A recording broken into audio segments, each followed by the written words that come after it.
Olá, seja muito bem-vindo ao programa O que a Bíblia Diz. Eu tenho certeza que você nos acompanhava naquela época em que estudávamos a Bíblia e analisávamos texto a texto. Estamos de volta. Glória a Deus por isso. E eu tenho certeza que este programa vai abençoar muito a sua vida. Meu nome é Mateus Alves e nessa temporada nós iremos falar sobre oração. Eu queria começar este estudo baseando a nossa leitura no Sermão do Monte, na oração do Pai Nosso. Mas antes, vamos orar? Pai, obrigado, Senhor, por mais uma oportunidade de falarmos da Tua Palavra. Obrigado, Deus, por mais uma oportunidade de estudarmos aquilo que o Senhor nos ensinou, num assunto tão importante como oração. Nós queremos, Pai, aprender a orar. Nós queremos orar. Nós queremos falar contigo. Nós queremos aproveitar essa bênção que o Senhor nos deu chamada oração. Fale conosco, Pai, nessa temporada. Fale conosco neste programa. Fale conosco nesse texto que iremos ler para a glória do Teu nome. É o que te pedimos, em nome de Jesus. Amém e amém. Mateus capítulo 6, a partir do versículo 9, a Bíblia diz assim: Portanto, vós orareis assim: Pai nosso que estais no céu, santificado seja o Teu nome. Venha o Teu reino, faça-se a Tua vontade, assim na terra como no céu. O pão nosso de cada dia dá-nos hoje. Só até aqui. Meus irmãos, nós estamos diante do texto, talvez com o maior ensinamento de Jesus aqui nessa terra, o Sermão do Monte. Mateus capítulo 5, capítulo 6 e capítulo 7. Se você quiser saber o que Deus espera de você em relação a Ele, o que Deus espera de você em relação ao próximo e o que você pode esperar de Deus, você deve ler Mateus capítulo 5, 6 e 7. É o Sermão do Monte. Aqui, Jesus nos ensina a amar o próximo. Aqui, Jesus nos ensina como dar esmolas. Aqui, Jesus nos ensina sobre as preocupações da vida, sobre o juízo que pode e o que não pode fazer. Nesse texto, Jesus nos ensina as bases de uma vida cristã. E dentro destas bases, ele nos fala sobre a oração. Do versículo 5 do capítulo 6 até o versículo 8, Jesus nos ensina como não se deve orar. Nós não devemos orar como os hipócritas, como os religiosos, que repetem frases como mantras, tentando talvez ludibriar ou convencer o seu Deus ou o seu ídolo. Diferente disso tudo, Jesus nos dá um esqueleto da oração. Mateus capítulo 6, a partir do versículo 9, o Sermão do Monte, se for tomado como apenas uma reza, vai virar um mantra. Mas se você entender que é um estilo, um padrão de oração, com certeza esse texto pode te ajudar na intimidade com Deus. A primeira expressão dessa oração já nos ensina muito. Olha o texto: Pai Nosso. Primeira coisa, Pai. Existe uma mentira propagada no nosso meio de que todos os seres humanos são filhos de Deus. E se todos os seres humanos são filhos de Deus, todos podem fazer essa oração. Mas não é verdade. Nem todos são filhos de Deus. E como eu sei disso? O próprio Jesus disse em João 8,44 que aqueles que vivem e proferem a mentira são filhos do diabo. A Bíblia também mostra para nós em Efésios capítulo 2 que aqueles que estão mortos em seus delitos e pecados são filhos da ira de Deus. A oração começa com um pai. Mas quem é então que pode chamar Deus de pai? Ou seja, quem pode fazer essa oração? João capítulo 1 nos ajuda muito, porque o texto de João capítulo 1, a partir do versículo 11, diz: Ele veio para os que eram seus, mas os seus não o receberam. Mas a todos quanto receberam, deu-lhes o poder de serem feitos filhos de Deus, a saber, os que creem no seu nome. Então, para ser filho de Deus, precisa passar pelo Filho de Deus. Para ser filho do Pai, do grande eu sou, você precisa passar pelo Filho. Então, entendendo isso e compreendendo esta filiação, você pode sim receber essa oração como realidade na sua vida. Pai. Você pode chamar Deus de Pai. Na oração, você precisa lembrar que você tem intimidade com Ele. Daqui a pouco veremos o respeito, a reverência, mas você pode sim ter intimidade com o Pai, porque intimidade não é para você falar o que quer, pensar o que quer, agir como quer. Não. Dentro de um respeito e de uma reverência, você pode tratá-lo como pai. Mas o texto continua dizendo, nosso. E isso é muito importante. Esse nosso tira a vaidade, o orgulho, a prepotência, a altivez do cristão.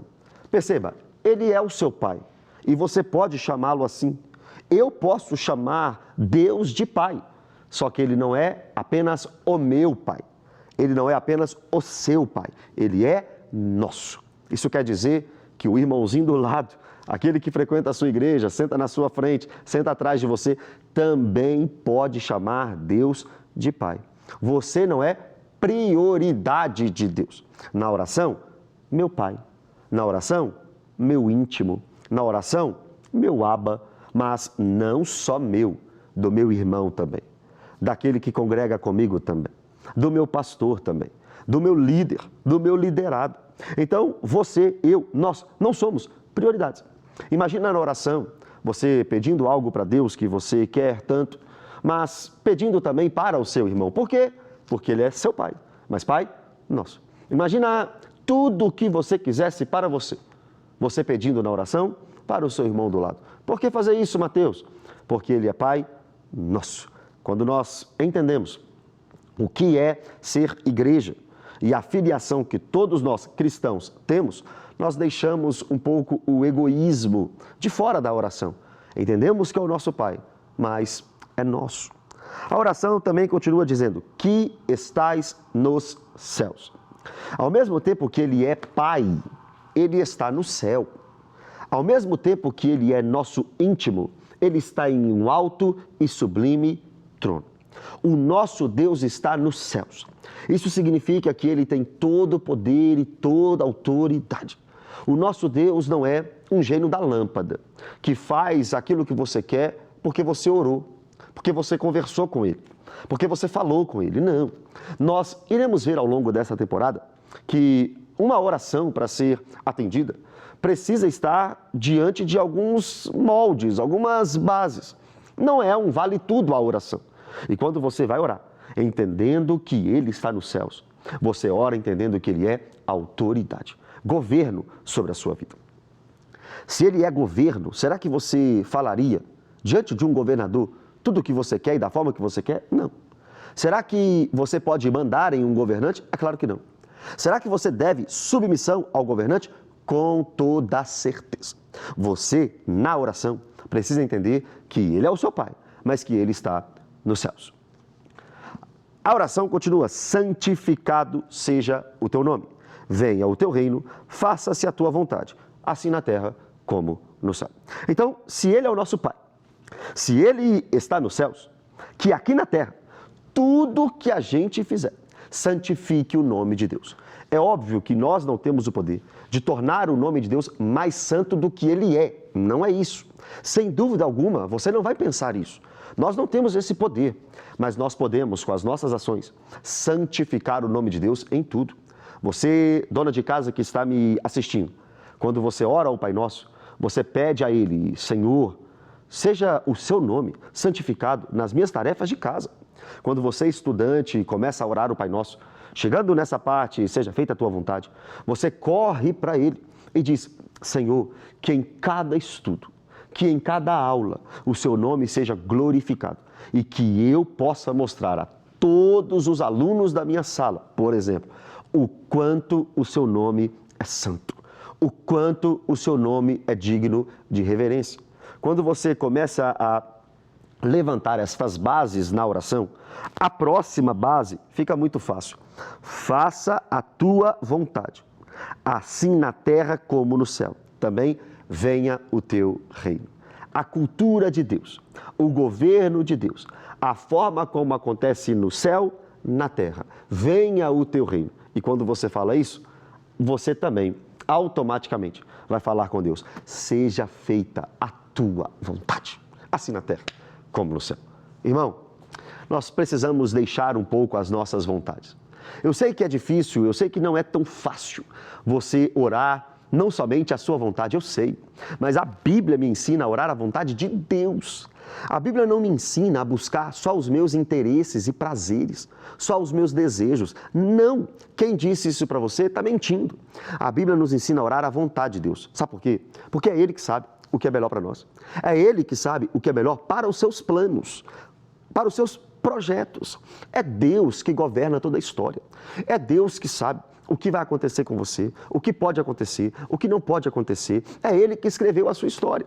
Então você precisa orar à vontade de Deus. O texto também diz, o pão nosso de cada dia nos dai hoje. Perceba comigo, meu irmão, só depois de engrandecer a Deus de forma tremenda e poderosa, é que nós podemos dizer, Pai, me dá o pão de cada dia. Não é para ansiar, desesperar pelo pão de amanhã. É para pedir o pão de hoje. Depois que a gente engrandece a Deus, a gente começa a pedir. E o primeiro pedido é o pão de cada dia, o necessário. É assim que o Senhor Jesus nos ensina a orar, engrandecendo o seu nome e depois pedindo, mas pedindo o necessário. Eu tenho certeza que esse programa abençoou você, abençoou a sua vida. Divulga ele, manda para todo mundo. Fala com os seus amigos, com a sua família, que nós estamos aqui nessa temporada aprendendo a orar. Foi só o primeiro programa. Eu tenho certeza que na sequência você será ainda mais abençoado. Fique com Deus. Até a próxima.